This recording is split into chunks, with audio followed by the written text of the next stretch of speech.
ଦେଲେ ତୁମେ ତ ମୋର ପୁଅ ସଦୃଶ, ତୁମଠାରୁ କ'ଣ ବା ଆଶା କରିବି।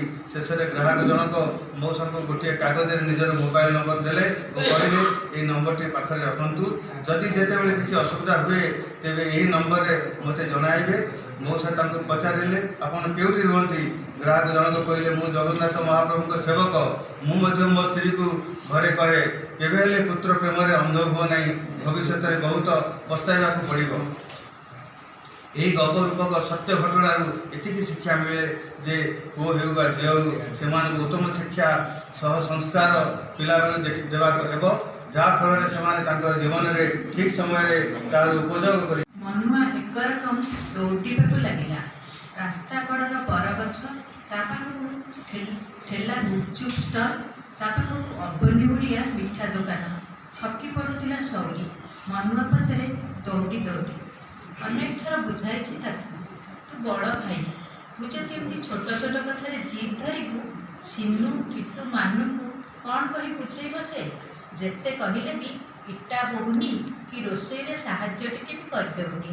ଝାରସୁଗୁଡ଼ାର ତଳି ଅଞ୍ଚଳରୁ ଆସି ଠିକାଦାର କଥାରେ ମଦନା ଓ ପିଲାମାନଙ୍କୁ ନେଇ ଆସିଛି ସେ ଭୁବନେଶ୍ୱର। ଆପାର୍ଟମେଣ୍ଟ ତିଆରି କାମଟା କେତେ କଷ୍ଟରେ ମିଳିଛି। 3-4 ମାସ ହେବ ତ କିଛି କାମ ମିଳୁନଥିଲା। ଘରେ ଯେଉଁ ଅଭାବ, ଏ ମହଙ୍ଗା ଯୁଗରେ 3-4ଟା ପିଲାଙ୍କୁ ଧରି ସୁକୁଟା ସହିତ ମିଶି ସେ କେମିତି ସଂସାର ଚଳେଇଛି।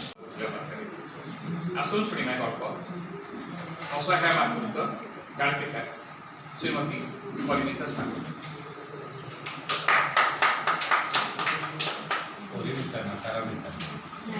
ମନ ହାଲୁକା ହୋଇଗଲା ଓ ଆନନ୍ଦ ଲାଗିଲା। ଗ୍ରାହକ ଜଣକ ମଉସାଙ୍କ ଠାରୁ ଆଶୀର୍ବାଦ ଭିକ୍ଷା କଲେ, କହିଲେ ଯଦି ଆମର କିଛି ଭୁଲ ହୋଇଯାଇଥାଏ ଆମକୁ କ୍ଷମା କରିଦେବ। ମଉସା କହିଲେ ଆପଣଙ୍କର କୌଣସି ହେଲେ ଭୁଲ ନାହିଁ, ବରଂ ମୋ ସହିତ କଥା ହୋଇ ସମୟ କିଛି ଦେଇଥିବାରୁ ତୁମଠାରେ ଋଣୀ। ତୁମ ବ୍ୟବହାର ବହୁତ ସୁନ୍ଦର। ଦୁନିଆରେ ଭଲ ବ୍ୟବହାର ଦ୍ୱାରା ପରକୁ ଆପଣାର କରିହୁଏ। ମାନବିକତା ହେଉଛି ଦୁନିଆର ସବୁଠୁ ବଡ଼ ଜିନିଷ। ହାସଲ କରୁ, କେତେବେଳେ ଗପ କେତେବେଳେ କବିତା ଏମିତି ହୁଏ। ଆଜି ଗଳ୍ପ ପାଠୋତ୍ସବ ଥିଲା। ଆଜି ଆମର ସମ୍ମାନିତ ଅତିଥି ଭାବେ ଅରୁଣ କୁମାର ସାହୁ, ସୁସାହିତ୍ୟିକ ଅରୁଣ କୁମାର ସାହୁ ଆସି ଯୋଗ ଦେଇଥିଲେ। ଅରୁଣ କୁମାର ସାହୁ ଯିଏ ବିଧାୟକ ଯିଏ? ନାହିଁ, ବିଧାୟକ ନୁହନ୍ତି। ସିଏ ହେଉଛନ୍ତି ଆମର ନାଲକୋର ଜଣେ ଅଫିସର, ଜଣେ ସାହିତ୍ୟିକ। ତେଣୁ ସବୁ ମାସରେ ଆମର ସେକେଣ୍ଡ ସଟରଡେରେ ହୁଏ। କେବଳ ଦୋଳ ପୂର୍ଣ୍ଣମୀ, ଅକ୍ଷୟ ତୃତୀୟା, ଏମିତି କିଛି ଯେଉଁ ଗୋଦାବର୍ଷଙ୍କ ବର୍ଷା ମଙ୍ଗଳ ତାଙ୍କ ପୁଣ୍ୟତିଥି ଆଉ ତାଙ୍କ ଜୟନ୍ତୀ, ଏଇ 4ଟା କେବଳ। ଆଜିର କ'ଣ ସବୁ ଥିମ୍ ଥିଲା? ଆଜି କେବଳ କବିତା ଉପରେ, ମନୋଜ ଦାସଙ୍କ ଗଳ୍ପ ଉପରେ ଆଲୋଚନା ଥିଲା। ତାପରେ ଗଳ୍ପମାନେ ଯେଉଁମାନେ ଆସିଛନ୍ତି ସବୁ ଗଳ୍ପ ପଢ଼ିଛନ୍ତି, ଗଳ୍ପ ପାଠ ସବୁ ଚାଲିଛି। କେମିତି କ'ଣ କରାଯାଉଛି? ଯେଉଁ ଗଳ୍ପ ଯେଉଁ ସେମାନେ ନିଜେ କେଉଁଠି କ'ଣ ଲେଖିକି ଆଣିଛନ୍ତି ସେଇଟା ସିଲେକ୍ସନ୍ ହେଇକି? ସେମାନେ ସବୁ ନିଜ ଲେଖା। ଆମେ ମୁଁ ଦେଖୁଥିଲି ଯାହା ସମସ୍ତେ କ'ଣ କରୁଛନ୍ତି, ଗୋଟେ କାଗଜ ଲେଖି ଆସୁଛନ୍ତି, ପଢ଼ି ଦେଉଛୁ, ବାସ୍ ପଢ଼ଉଛୁ। ନାଇଁ, ସେଇଟା ଯେଉଁମାନେ ପଢ଼ିଛନ୍ତି ସେମାନେ ନିଜ ଲେଖା ପଢ଼ିଛନ୍ତି। ନିଜ ଲେଖା ପଢ଼ିଛନ୍ତି। ଆମେ ଅନ୍ୟମାନଙ୍କ ଲେଖା ତାଙ୍କୁ ପଢ଼ିବାକୁ ଏଲାଉ କରୁନା। ଯିଏ ନିଜେ ଲେଖିଛନ୍ତି ସେମାନେ ପଢ଼ିଛନ୍ତି। ଆଉ ଯେହେତୁ ବହୁତ ଲୋକ ଆସୁଛନ୍ତି, ଆମେ ଲିମିଟ୍ କରିଦେଇଛୁ, ଗୋଟେ ଗପ 2 ପେଜ୍ ଭିତରେ ହେବ, କାହିଁକିନା ସମସ୍ତେ ପଢ଼ିବାକୁ ସୁଯୋଗ ପାଇବେ। ଯେ କେତେ ଲୋକ ଏଥିରେ ଯୋଗ ଦେଇଛନ୍ତି ଯେଉଁ ପଢ଼ିବା ପାଇଁ? ପ୍ରାୟ ଆମର 50-60 ଲୋକ ସବୁବେଳେ ଆମର ଯୋଗ ଦିଅନ୍ତି। ଏଇ ଯେଉଁ ଯୋଗ ଦେଇଛ ସାହିତ୍ୟ ଅସତ ନିହାତି କମରେ ଗୋଟେ ଭଲ ସାହିତ୍ୟ ହେଉ, କବିତା, ଏଇଟା ଆମ ପରମ୍ପରା, ଆମ ଓଡ଼ିଆ ପରମ୍ପରା। ଯେ ମୋର କହିବା କଥା ହେଲା ଯେ ପ୍ରତି ଶନିବାର ଦିନ ଇଏରେ ସେକେଣ୍ଡ ସଟରଡେ ଏଇଟା ହେଉଛି ନା ସବୁବେଳେ ଅଲଗା ଅଲଗା ଥିମ୍କୁ ନେଇକି? ନାଇଁ, ଆମର ପ୍ରତ୍ୟେକ ସେକେଣ୍ଡ ସଟରଡେରେ ହେଉଛି ଆଜିର ଗଳ୍ପ ନହେଲେ କବିତା। ଗଳ୍ପ କବିତା ପାଠୋତ୍ସବ ପୂର୍ବରୁ ଆମେ କବିତା ବିଷୟରେ ବା ଗଳ୍ପ ବିଷୟରେ ଜଣେ ବିଶିଷ୍ଟ କବି ଲେଖକଙ୍କୁ ଡାକିକି ସେମାନେ ଟିକେ ପ୍ରଥମେ ସୂଚନା ଗଳ୍ପ ବିଷୟରେ କୁହନ୍ତି ବା କବିତା ବିଷୟରେ କୁହନ୍ତି।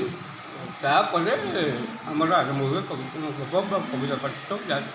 ଏଇ କରିବାର ଉଦ୍ଦେଶ୍ୟ କ'ଣ? ଉଦ୍ଦେଶ୍ୟ ତ ଏଇଟା ସବୁଠୁ ଭୁବନେଶ୍ୱରର ସବୁଠୁ ପୁରୁଣା ଅନୁଷ୍ଠାନ। ଆମେ 57 ମସିହା ଠାରୁ ନିୟମିତ ଭାବେ କାର୍ଯ୍ୟକ୍ରମ କରିଆସୁଛୁ। ଓଡ଼ିଆ ସାହିତ୍ୟର ଉଦ୍ଦେଶ୍ୟ ହେଉଛି ଓଡ଼ିଆ ସାହିତ୍ୟର ବିକାଶ ପ୍ରସାର ପାଇଁ ଆମେ କାମ କରି ଚାଲିଛୁ। ଆଗାମୀ ଲକ୍ଷ୍ୟ କ'ଣ ରହିବ? ଲକ୍ଷ୍ୟ ତ ବହୁତ ଅଛି। ସାହିତ୍ୟରେ ଯେତେ ବିକାଶ ହେବ, ଓଡ଼ିଆ ସାହିତ୍ୟ ଯେତେ ସମୃଦ୍ଧ ହେବ, ସେଇଟା ସମସ୍ତ ପାଇଁ ଖୁସି କଥା, ଆମ ପାଇଁ ମଧ୍ୟ ଖୁସି କଥା। ଆମେ ସେଇଥିପାଇଁ ଆମେ ଚେଷ୍ଟା କରୁଛୁ ଅନ୍ତତଃ ଯେ ବେଶୀ ବେଶୀ ଲୋକ ଆସିକି ପାର୍ଟିସିପେଟ୍ କରନ୍ତୁ ଆମ ଅନୁଷ୍ଠାନରେ। ଆମେ ମଧ୍ୟ ଅନ୍ୟ ଆମର ଏଠି ବହୁ ଅନ୍ୟ ସାହିତ୍ୟ ଅନୁଷ୍ଠାନ ମାନେ ମଧ୍ୟ ଆସିକି ସାହିତ୍ୟ ସଭା ମାସରେ କରୁଛନ୍ତି ବିଭିନ୍ନ ସମୟରେ ଚାଲିଛି ଏମିତି ବିକାଶ କରିବା ପାଇଁ।